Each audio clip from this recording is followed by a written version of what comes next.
All right, as you can see from the screen, we are going to be looking at finding a derivative of implicit equations or implicit relationships.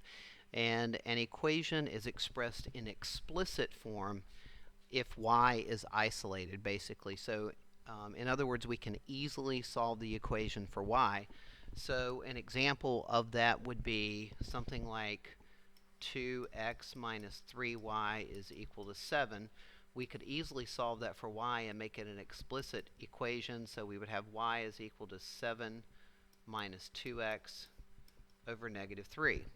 Another example would be y equal to x squared, or y is equal to sine of x.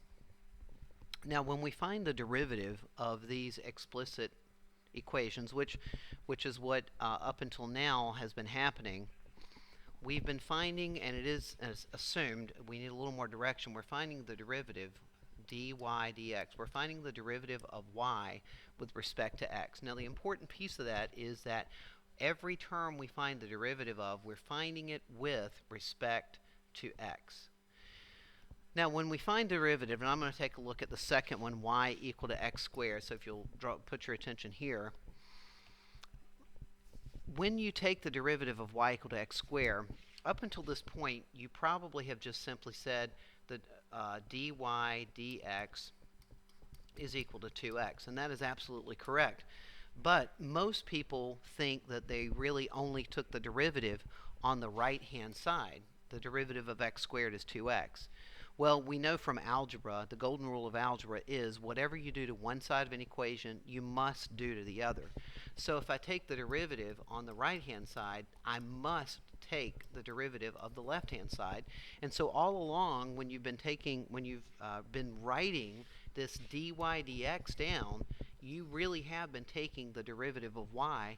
And furthermore, you've been applying the chain rule, even though early on in the course, no one really talked about the chain rule.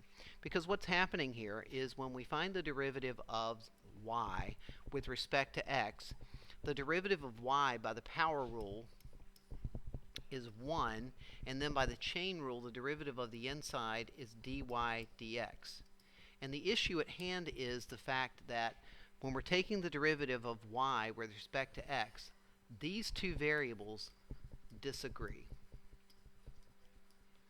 So whenever those variables disagree, we have to use the chain rule, and we have to leave a dy dx behind.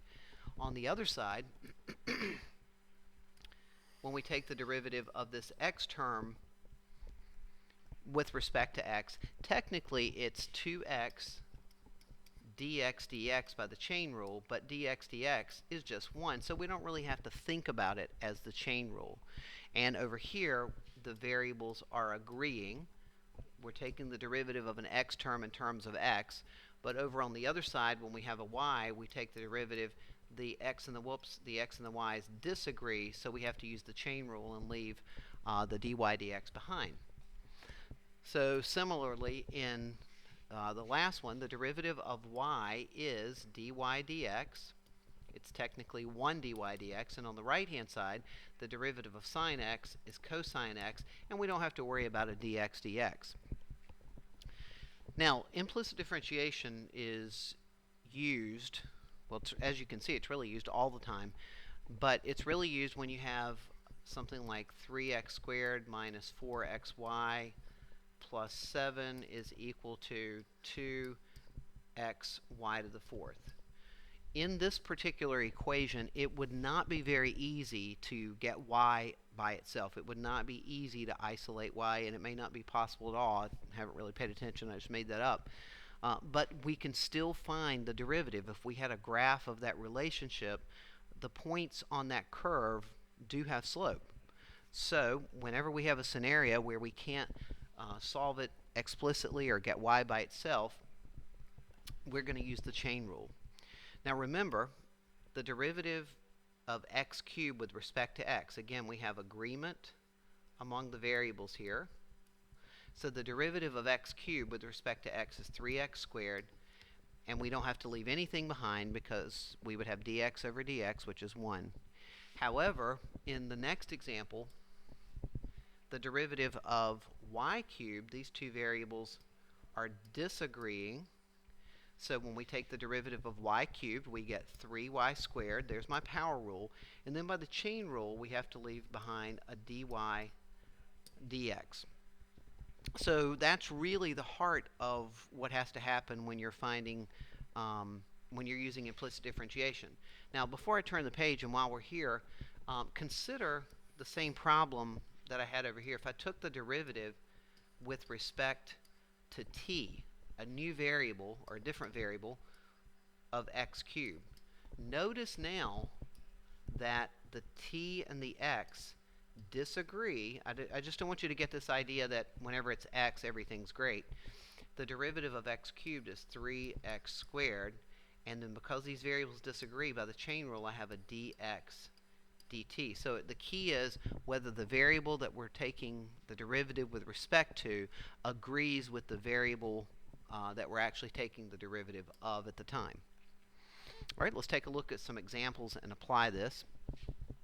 When you're finding the derivative, the steps are pretty straightforward. You're going to differentiate with respect to both sides, which is what you've been doing all year long. In this case, you're going to apply the chain rule to all of the y terms. Now, this is assuming that we're finding dy dx. There's an assumption built in here that we're finding the derivative with respect to x. We're going to apply the chain rule to all y terms. And again, you've been doing that all year, but you were applying the chain rule even before you knew what the chain rule was. Our goal is to find the derivative, so we're going to move all of the dy dx terms to one side and all of the non-dy dx terms to the other side. Then we're going to factor out a dy dx, and then we're going to solve for dy dx, because my ultimate goal is to find the derivative. And the derivative is dy dx. It's my slope generator. All right, let's take a look at the first example. And if we follow the steps here, the first step is to take the derivative of both sides with respect to x in this case. So when I take the derivative of 3y squared, I get 6y dy dx. There's my chain rule, leaving that behind. The derivative of 2y is 2 dy dx, by the chain rule. The derivative of 5 is 0, and the derivative of 2x with respect to x is 2. I want to isolate dy dx, so I'm going to factor it out of both terms. So I get 6y plus 2 is equal to 2. I'm going to divide both sides by 6y plus 2, so dy dx is equal to 2 over 6y plus 2, and when I reduce or divide everything by 2, I get 1 over 3y plus 1. Now notice something that may be a little bit different for you. If I were actually going to find the derivative at a particular value on the given relation, I would need the y value. This derivative, or this slope generator, is dependent on y this time and not dependent on x at all. A couple more examples. Number 2. Again, step 1 is to take the derivative of both sides with respect to x. So I have 2x, the variables agree. I have 2y dy dx because the variables don't agree. On the other side, I have the product rule, so I'll have the first, which is 5x, times the derivative of the second. There's my dy dx, plus the second, which is y, times the derivative of the first, which is just 5. I'm going to get all the dy dx terms on one side, so I have 2y dy dx minus 5x dy dx. Moving the non-dy dx terms to the other side, I have 5y minus 2x. Factoring out the dy dx, because my ultimate goal is to find the derivative, that leaves me with 2y minus 5x. And then lastly, to get dy dx by itself, so I have my slope generator, I have 5y minus 2x divided by 2y minus 5x. And in this case, the derivative depends on both the x value and the y value if I were going to use this derivative to generate slope of that curve.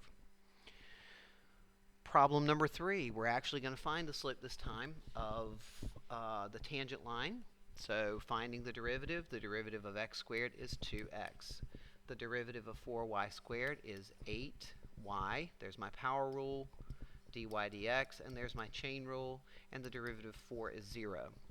Isolating dy dx by itself will give me negative 2x divided by 8y, which when reduced gives me negative x over 4y.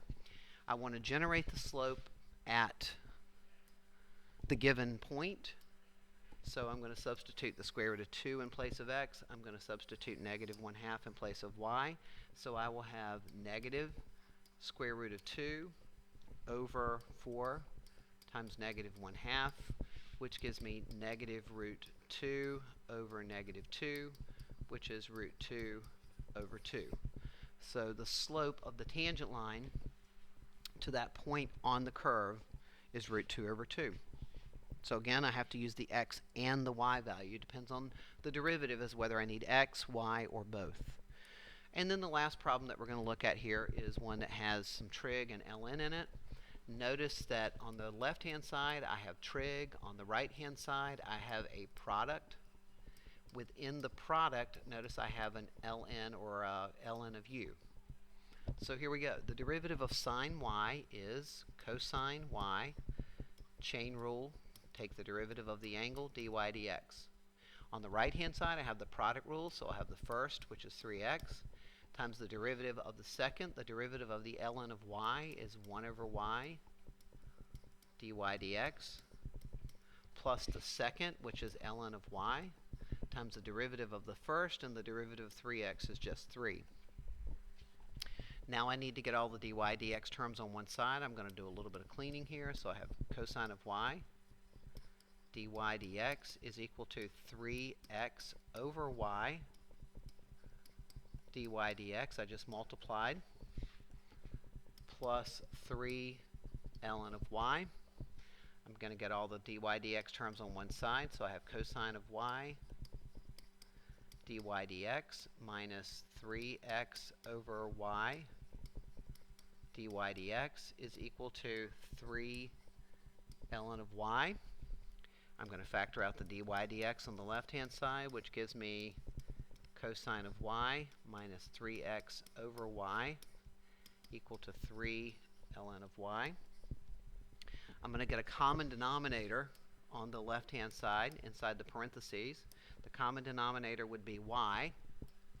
So dy dx times y times the cosine of y minus 3x over y is equal to 3 ln of y.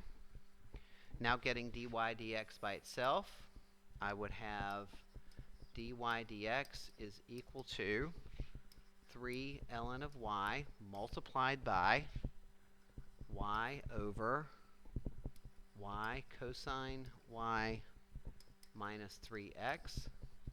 And so cleaning that up one more time gives me 3y ln of y over y cosine y minus 3x. And what you've probably already noticed at this point is that most of this work is algebra, a little bit of fraction work in here.